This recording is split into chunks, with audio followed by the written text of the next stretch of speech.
Pastor Diniz, que o Senhor te recompense cada vez mais, e tudo aquilo que você tem plantado, com certeza, é o que você vai colher. E eu tenho certeza que essa colheita vai ser colheita de honra. Amém, queridos? Vocês concordam comigo? Se concordam comigo, aplauda ao Senhor.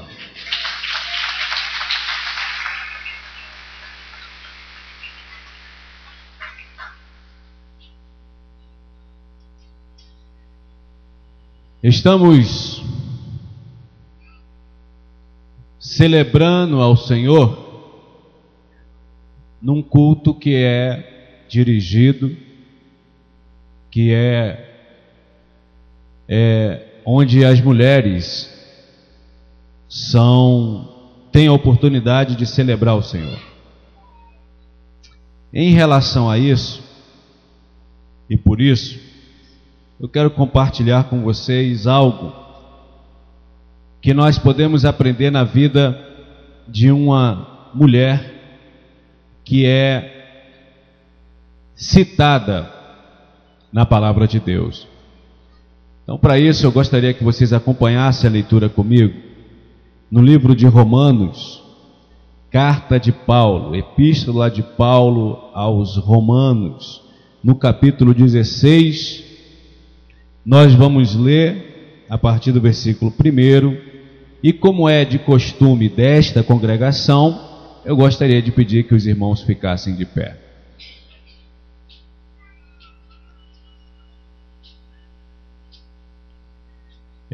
Epístola de Paulo aos Romanos, capítulo 16. Diz assim a palavra do Senhor: recomendo-lhes nossa irmã Febe, serva da igreja em Cencreia. Peço que a recebam no Senhor de maneira digna dos santos e lhe prestem a ajuda de que venha a necessitar, pois tem sido de grande auxílio para muita gente, inclusive para mim. Amém. Amém. Pode sentar, queridos. Glória a Deus. Aleluias.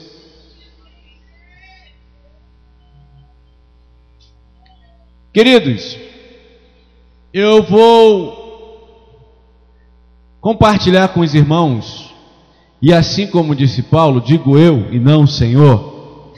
Eu queria fazer um cenário agora que não é relatado na Bíblia, mas que, usando da criatividade que Deus nos deu, eu queria enxergar, visualizar uma situação que poderia ter acontecido.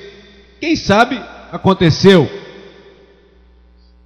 Nós sabemos que esta irmã Febe, é sabido de que ela era diaconisa na igreja em Roma, da igreja em Cencreia.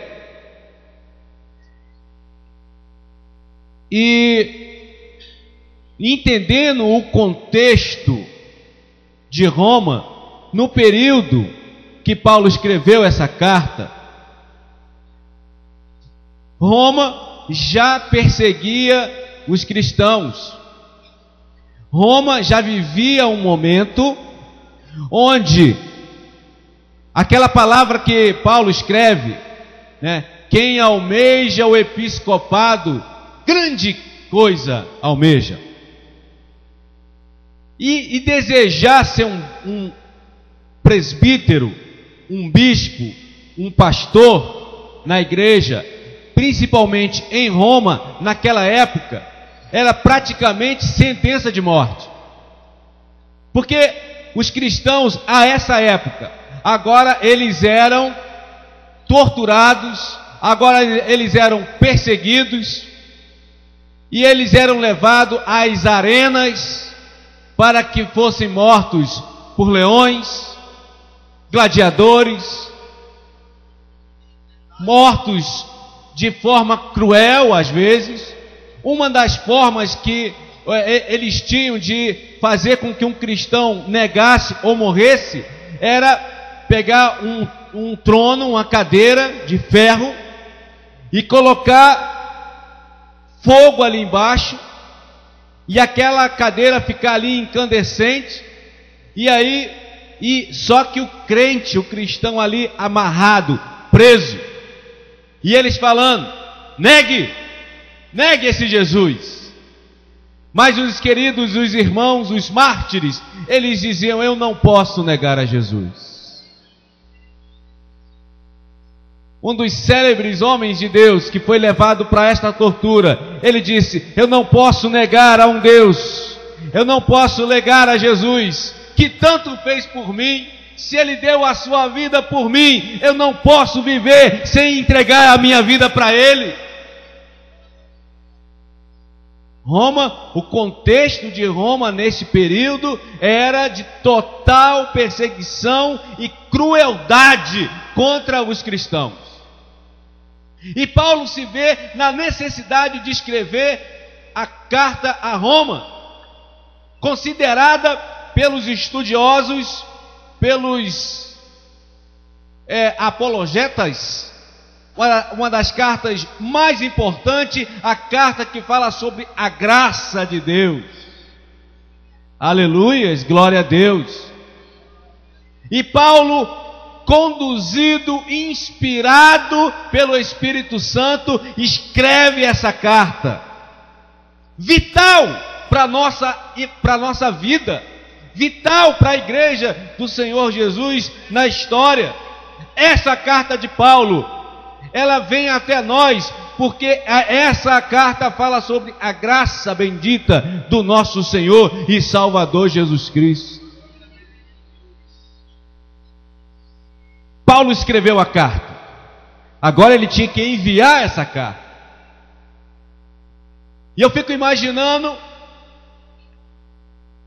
os tantos homens, as tantas pessoas, alguns talvez preocupados, talvez alguns pensando consigo mesmo. Paulo escreveu a carta, ele não vai poder levar, vai ter que entregar para alguém. Talvez alguém estivesse preocupado: ai Senhor, afasta de mim esse cálice. Roma é morte, é perseguição. Talvez já estivesse ou já existisse, e eu tenho quase certeza que existia, crentes naquela época como hoje. Quando a coisa começa a pegar, o pessoal corre. Quando a perseguição vem, Diniz, a pessoa se entristece, fala: mas eu estou servindo ao Senhor, por que acontece isso? E foge.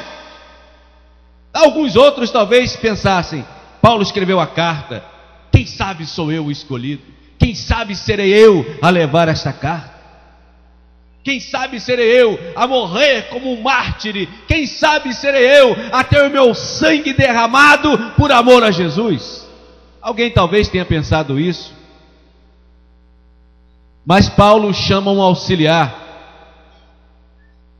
Torno a dizer, sou eu, fazendo uma alegoria.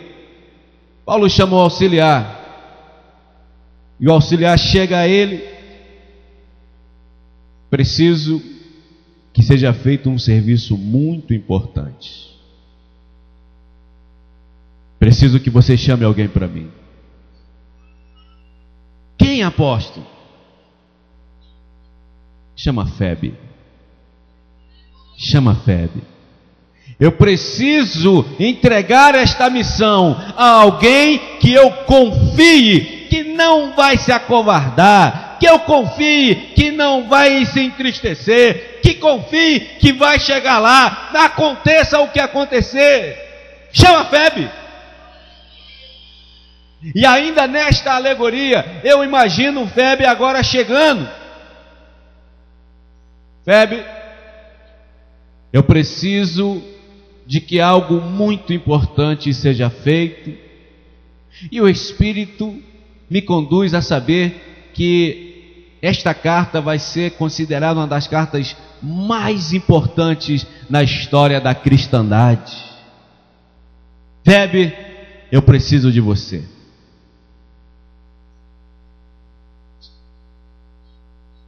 Paulo, apóstolo, pode contar comigo, mas para onde é essa carta? Febe, essa carta é para Roma. Roma? Paulo, mas é lá que os cristãos estão sendo martirizados. É lá que os cristãos estão sendo mortos. É lá que os cristãos estão indo para as arenas. Tem certeza? Tenho. Então, Paulo, apóstolo, conte comigo.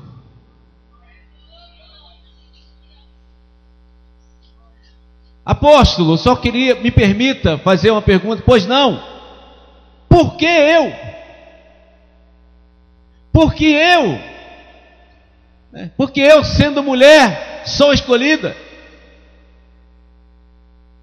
E aí, nós começamos a aprender com a vida de Febe e com a sabedoria de Paulo. Febe, você é comerciante, você faz negócios em Roma. Febe, ela era uma empresária, lidava com tecidos. Paulo fala: olha, Febe, você é a pessoa indicada, porque naquilo que você faz, você vai poder ir até lá, e sem despertar maiores suspeitas. Então repita comigo: Deus nos usa naquilo que nós fazemos. Diz para quem está do seu lado agora: Deus vai te usar naquilo que você faz. Oh, aleluia, glória a Deus. Ei, pastor, mas eu não sou empresário, eu não sou empresária. Mas eu quero te dizer, Deus vai te usar naquilo que você faz. Deus vai te usar no teu trabalho, Deus vai te usar na sua escola, Deus vai te usar naquele que é o teu talento. É, pastor, então para mim não tem jeito, porque a única coisa que eu sei fazer é cuidar da casa. Deixa eu contar uma experiência para vocês. Ainda adolescente, dia saímos da escola bíblica dominical